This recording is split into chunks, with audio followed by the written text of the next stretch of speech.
Programa Por Dentro da Política conversa com o deputado Carlos Neder, do PT. Bem-vindo, deputado, mais uma vez, prestando contas de mandato aqui no estúdio da TV Alesp. Obrigado, é uma satisfação estar com você aqui. Satisfação é toda nossa, deputado. Antes de mais nada, eu queria que o senhor falasse para o nosso telespectador do atual momento político, da posição desta Casa de Leis diante de grandes temas agora colocados. Parece que o brasileiro ficou um tanto anestesiado por conta da Copa do Mundo, que já ficou para trás. Os assuntos sérios estão aí, estamos na iminência de mais uma outra eleição geral. O que falar dos grandes temas nesta Casa de Leis? Nós estamos num momento em que deveria haver uma recuperação da imagem do parlamento estadual. Entretanto, não é o que se observa, porque, infelizmente, isso é uma prática. O Poder Executivo busca sempre ter uma ascendência e determinar a pauta do parlamento de acordo com as suas conveniências.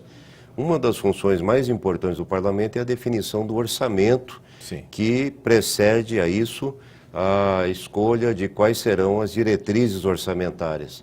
Entretanto, a Assembleia Legislativa de São Paulo não teve unidade política para discutir e aprovar uma proposta de LDO, Lei de Diretriz Orçamentária, que nos garantisse o envio de um projeto de lei em setembro que esteja à altura do desafio de fazer com que o Estado de São Paulo volte a crescer com distribuição de renda e que haja uma recuperação de setores econômicos que vêm perdendo energia se comparados com outros estados e municípios.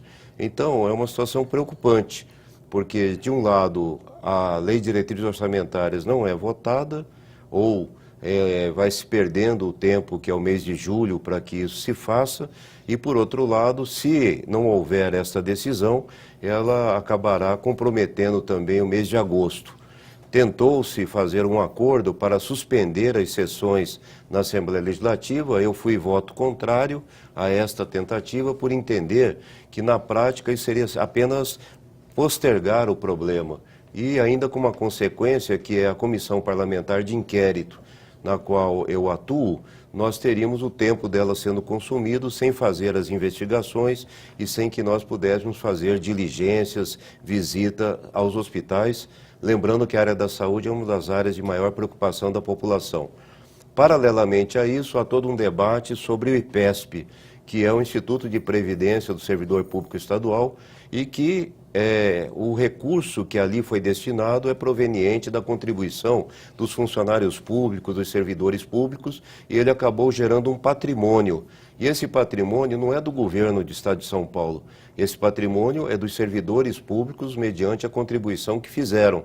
Portanto, nós deveríamos ter total transparência por parte do governo em relação a qual é a carteira predial hoje no Instituto de Previdência e se há intenção de extinguir, finalizar a existência do Instituto de Previdência, como esta carteira predial será utilizada em benefício dos trabalhadores, dos seus familiares, de agregados.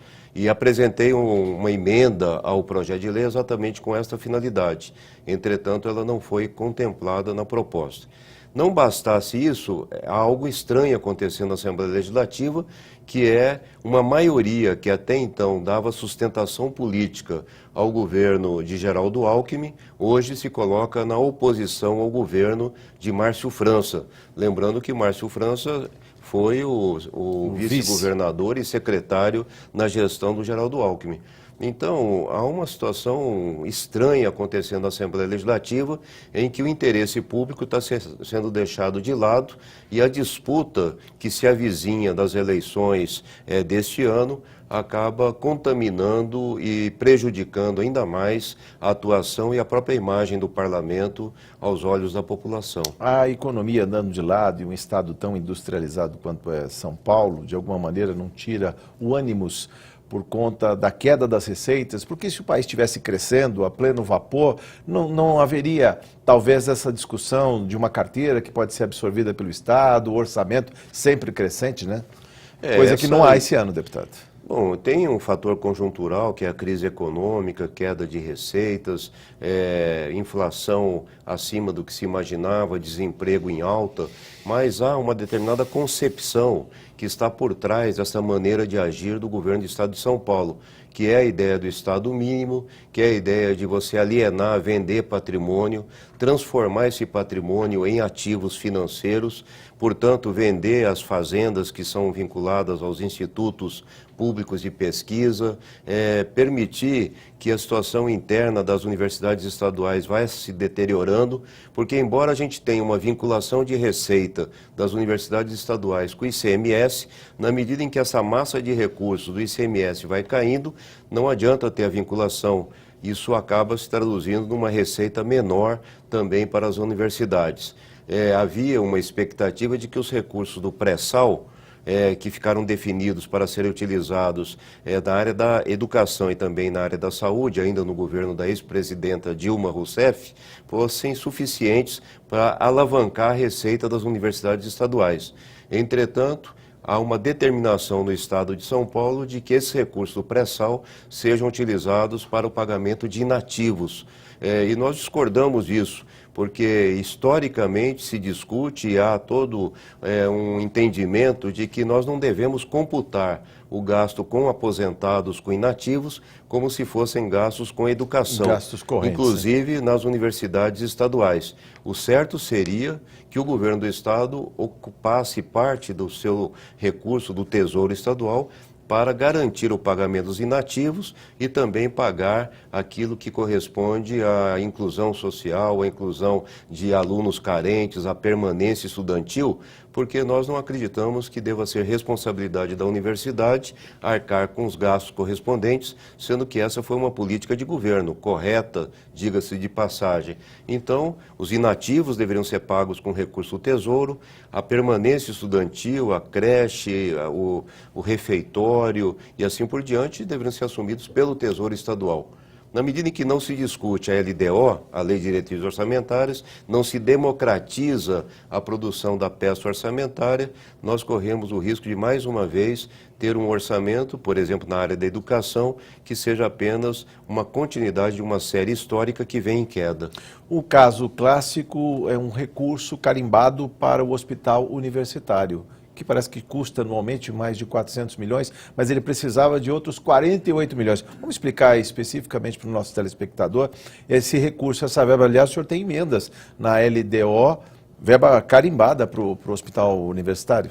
Mesmo sabendo que o governo tem antipatia por essa ideia de vinculação de receita e de você criar uma rubrica específica para que o dinheiro vá para o hospital universitário, tirando, por exemplo, da reitoria ou do conselho universitário a liberdade para escolher se gasta ou não no hospital de ensino, que é extremamente importante no caso da USP, porque o hospital universitário ele é voltado a ensino, pesquisa e extensão. Ele não pode ser um hospital meramente para atender a população do Butantã ou da região oeste de São Paulo, mas ele tem um papel importante na pesquisa, na produção científica, e daí a necessidade de ele continuar vinculado à Universidade de São Paulo.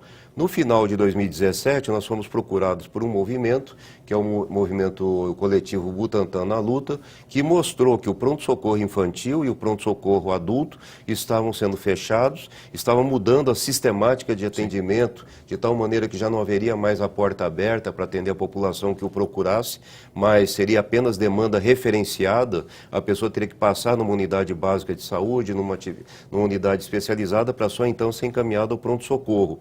E havia e há a necessidade de contratação de médicos e outros profissionais para poder ativar os leitos que estão fechados. Sim. Veio daí a proposta de nós apresentarmos uma emenda ao orçamento para 2018 no valor de 48 milhões de reais, que seria utilizado para a contratação de pessoal.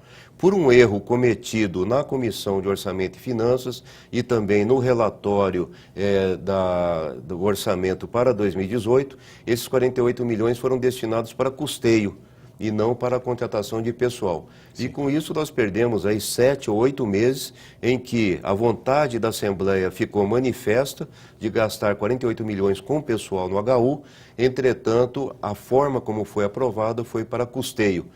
Em razão disso, na LDO deste ano de 2018, pensando já no orçamento de 2019, eu propus uma série de medidas para que esse problema não volte a acontecer. Sim. Desde a discussão de um valor global que poderia ser gasto no hospital universitário, até a inclusão de rubrica específica que dê transparência ao quanto de recurso do orçamento será destinado aos hospitais universitários e também como nós vamos garantir a contratação desse pessoal. E como equilibrar a questão do hospital universitário da Universidade de São Paulo? Por exemplo, ele serve a clientela do SUS, hoje referenciada, não mais porta aberta. Por se tratar de um hospital-escola, ele já não tem um plus em termos de pagamento dos procedimentos e mais do que isso também.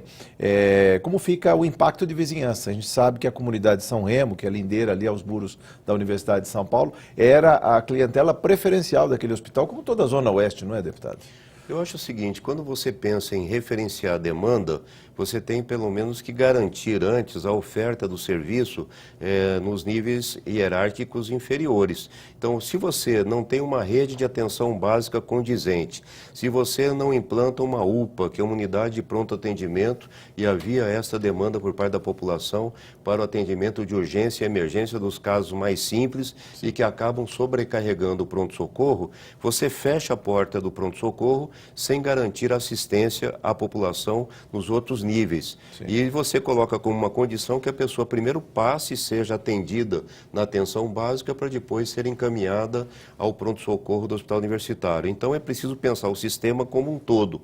E o que nós observamos é que a Secretaria Municipal de Saúde de São Paulo e a Secretaria de Estado da Saúde, que se beneficiam da existência desse hospital, pelo seu caráter também assistencial, não dialogam com a universidade, não dialogam com a comunidade para pensar qual é o perfil que se quer para o atendimento do hospital universitário.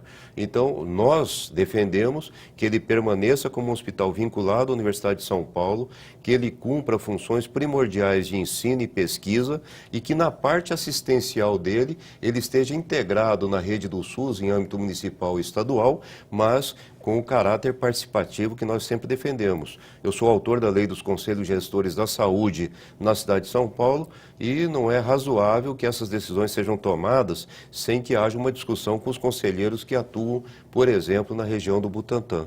Sim, no caso do hospital universitário, falta essa visão mais carinhosa, vamos dizer, para também absorver as demandas da população ali da região oeste. Eu tenho que lembrar que o senhor já cobrou isso do ex-reitor Zago, né, da universidade, hoje secretário de Estado da Saúde e médico. Olha, mais de 60 mil moradores ali da região assinaram um abaixo-assinado e reconhecendo a importância e demonstrando o carinho que a população tem por esse hospital. Entretanto, isso não foi suficiente para sensibilizar até o momento nem os gestores do Sistema Único de Saúde e aparentemente também não sensibilizaram as assinaturas a reitoria da USP, que continua dizendo que desconhece o esforço da Assembleia de agregar um recurso adicional à Universidade de São Paulo e, por outro lado, vem priorizando, conforme determinação do governo Alckmin, agora mantida na gestão do Márcio França, que os recursos que ingressarem do pré-sal devam ser utilizados para pagamento de aposentados e inativos. E o hospital universitário continua à míngua. Qual é o recurso adicional que ele recebe? Ele recebe recursos da tabela SUS. Entretanto, por não ser um hospital especializado, sobretudo voltado à alta complexidade, ele recebe uma remuneração por produção, da chamada AIH, que tem um valor médio baixo, se comparado com hospitais mais especializados. Sim. Então é preciso que o governo municipal e o governo estadual também invistam nesse hospital até que nós tenhamos uma solução mais ampla. Por exemplo, eu não posso me conformar com o fato do Hospital Sorocabana, na Lapa, permanecer fechado ainda hoje. E há muito tempo esse hospital já deveria ter sido reativado com investimento, por exemplo, na sua parte elétrica, hidráulica, nas condições da sua estrutura, na planta física, mas ao mesmo tempo incorporando tecnologia. Sim. É isso que se espera dos gestores do SUS. Né? Havia a possibilidade do hospital universitário ser repassado para a Secretaria de Estado da Saúde? Isso chegou a ser cogitado. No primeiro momento, o ex-governador Geraldo Alckmin chegou até ter simpatia pela ideia. Houve uma forte reação por parte da comunidade acadêmica e a própria Secretaria de Estado da Saúde, naquele momento, não demonstrou simpatia pela ideia. E por que a comunidade acadêmica e os moradores não querem que assim ocorra? Porque a hora que você tira a vinculação do hospital universitário com um centro de ensino tão importante como é o caso da Universidade de São Paulo, você acaba colocando esse hospital na mesma condição em que nós observamos vários outros e que estão sem investimento público condizente, ainda mais numa situação em que nós temos queda de repasse de recursos por parte da União em decorrência da Emenda Constitucional 95. A Emenda Constitucional 95 congelou por 20 anos, por uma decisão do governo Temer, os gastos com saúde, tomando por base, por exemplo, o que foi gasto em 2017. Isso é o que é levado em consideração a partir de 2018, apenas corrigindo pelo IPCA. Sim. Ora, se não há recurso sequer para manter o que já existe, quanto mais para incorporar novos equipamentos, expandir esta rede assistencial, e isso pode vir ainda em detrimento desse caráter universitário de ensino do HU. Veio daí a reação por parte da comunidade acadêmica. Só para fechar essa página, deputado, qual é a possibilidade das emendas que estão na LDO de sua lavra, que vão diretamente para a questão do pessoal, serem acolhidas, serem depois colocadas na LDO e no segundo semestre, depois do dia 30 de setembro, no próprio orçamento, para não acontecer o que aconteceu esse ano, ou seja, 48 milhões que eram para pessoal e foram para custeio? Eu não sou nem um pouco otimista em relação a isso, porque as emendas foram apresentadas e o relatório não as incorporou, exceto no ponto de vista da sua filosofia. Ou seja, o relator do orçamento entendeu que era importante ter uma rubrica para dar visibilidade aos recursos destinados aos hospitais universitários, no plural. Por quê? Porque não temos só o hospital universitário vinculado à USP, nós temos outros hospitais que também precisariam ter recursos e nós precisaríamos saber quantos desses recursos da Universidade de São Paulo serão efetivamente destinados aos hospitais. Entretanto, toda a parte das emendas que eu apresentei em relação ao montante a ser gasto no exercício 2019 no hospital universitário, o relator do orçamento entendeu que não era o caso de incorporar. É claro que ainda há possibilidade, por exemplo, de uma mudança no plenário por meio de uma emenda aglutinativa e com isso a gente consiga mudar não só o percentual de destinação de recursos para as universidades, mas discutir também como utilizar os recursos do pré-sal para que eles não sejam aplicados no pagamento de inativos ou, inclusive, recompor o orçamento do hospital universitário ou de outros, como é o caso do Hospital de Ribeirão Preto e assim por diante. Mas isso é uma hipótese ainda pouco provável, dada a dificuldade que nós estamos encontrando para votar LDO. Certamente isso vai se reproduzir também na votação do orçamento. Seu trabalho em defesa das fundações públicas, dos institutos de pesquisa, inclusive o senhor falou agora sobre o aumento do percentual 9,57% que são destinados às universidades públicas paulistas. Aliás, tem que lembrar aqui sua luta também em prol das universidades federais, que parece que estão à míngua aqui no estado, deputado. Exatamente. Houve uma expansão importante de campi das universidades federais, seja da Unifesp, seja da UFABC, Sim. da UFSCar. E, diferentemente do que acontece com as universidades estaduais, que têm a vinculação de receita, mas que está aquém do necessário, as federais são obrigadas a negociar ano a ano o seu orçamento. E o que nós estamos observando é que, dependendo do resultado das eleições que nós venhamos a ter agora este ano, é possível que essa sistemática seja adotada também em São Paulo. Qual é o nosso receio? É que se rompa com esta ideia de que a vinculação de receita para as universidades, para a FAPESP ou para a política habitacional no estado de São Paulo sejam fatores de progresso positivos e exemplos a serem utilizados por outros estados, e há quem diga que isso vai na contramão do estado que se pretende, de um estado mais enxuto e que não tem esta questão da vinculação por entender que ela tira a flexibilidade e liberdade dos gestores. Eu discordo. Eu acho que a hora que você garante recursos para o Sistema Único de Saúde, para a educação, para a área de ciência e tecnologia, criando esse mecanismo de vinculação, por exemplo, a FAPESP, que é uma instituição de fomento, e nós queremos que uma parte desse recurso também beneficie os institutos públicos de pesquisa, você dá uma segurança maior para os gestores, embora a gente vá atrás de recursos adicionais. E de onde vem essa corrente de desmobilização do patrimônio? O senhor denunciou várias vezes, seja nas reuniões das frentes parlamentares, mas também na tribuna desta casa, a questão de venda, de alienação de bens, patrimônio construído a muito custo aí dos paulistas, questão dos institutos, grandes áreas, glebas aí muitas vezes em áreas bem localizadas, áreas centrais, deputado. Como fica essa luta e por que não utilizar, digamos, esses institutos, esses centros de pesquisa, ou seja, ou mesmo, digamos, por uma outra vertente que seria a utilização de áreas para assentamento da reforma agrária, que é uma outra luta do seu mandato?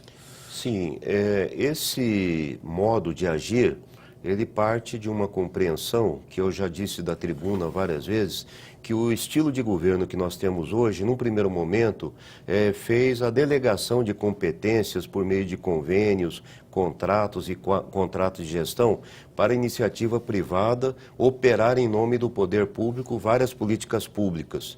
Num segundo momento, eles começaram a destruir o próprio aparato de Estado, como é o caso do CEPAM, da Fundap, que são instituições reconhecidas pela importância que tiveram na relação com os municípios, com as câmaras municipais, e que foram extintas dentro da lógica de você enxugar o Estado, não ter carreiras estáveis, não investir num corpo técnico permanente de profissionais, de cientistas que ajudassem a pensar e planejar o desenvolvimento do Estado de maneira mais articulada com os municípios.